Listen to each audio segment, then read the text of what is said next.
Before this video starts, hey, commenter, person scrolling before watching, I'm talking to you. I don't hate Fallout 76. As obvious with my character's level, over 80 hours alone in the Steam version, not counting playing back when it was in the Bethesda client.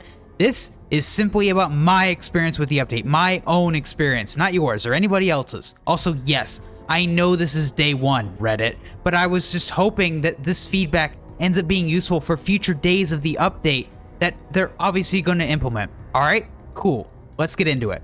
This video was originally supposed to be a playthrough of the update, something similar to my Skyline Valley video, but holy god, these raids are a mess. And I'm not just talking about the difficulty. My first runs, I didn't realize how lucky I was to get a team within minutes. Across a few different groups, I failed about 6 times in the first wave.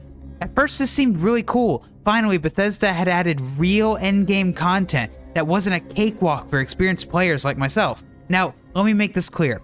I have no problems with the raids being difficult at all. In fact, I've always thought Fallout 76's so-called endgame bosses were far too easy, except for maybe having a ton of health, which makes it boring. As a tank build, I've almost never died to any of the mainline bosses. Not the Scorch Beast Queen, not Earl, not the Ultrasight Titan, and definitely not the Storm Goliath. But in these raids, at least in the first wave, even peeking out from behind the pillars for too long can get you wiped out. And this is with my character who's built like a tank. Probably a suboptimal one. Comments if you want to give some feedback from what you see, let me know. Again, the difficulty isn't the issue. I actually like this part. Finally, Bethesda has given us an actual endgame challenge in Fallout 76. I can't say this enough. However, this is where my praise stops.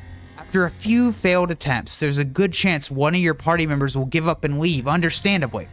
And when one member leaves, everyone else usually follows, disbanding the group. We didn't really see this in expeditions or daily ops because they weren't that difficult. That's part 1. This is where the real domino effect starts. On that server, your chances of finding another group are slim. So what's your best option? Server hop.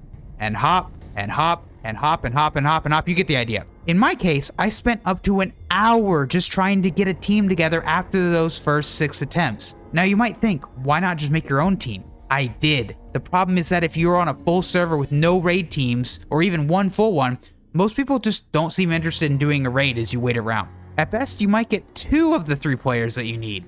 My guess is that many players are actually currently focused on grinding for 4-star legendaries or other things, which makes total sense.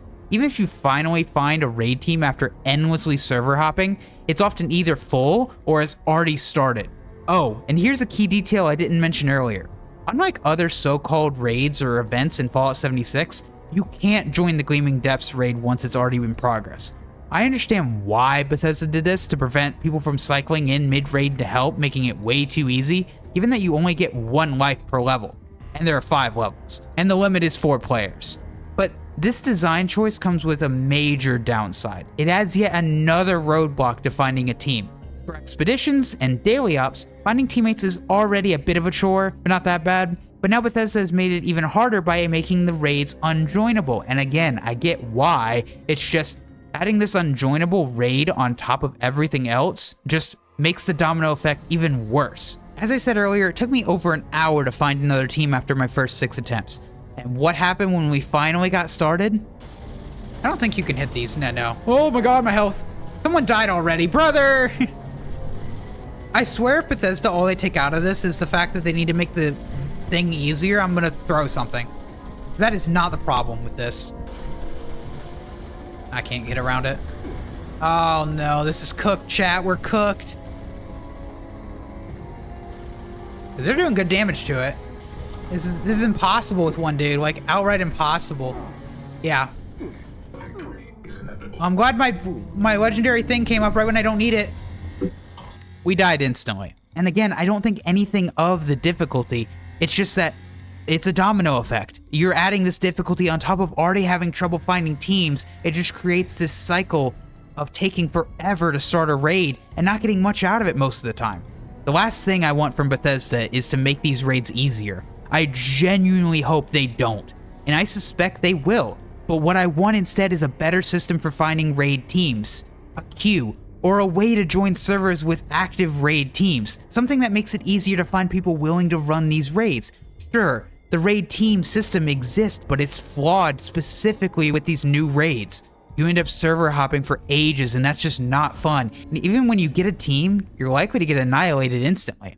That combination just doesn't work. I really hope Bethesda addresses this by improving the team finding tools rather than nerfing the difficulty. So yeah, I'm sorry I didn't just make my normal playthrough like I did with Skyline Valley. I felt like I had to rant about this topic instead.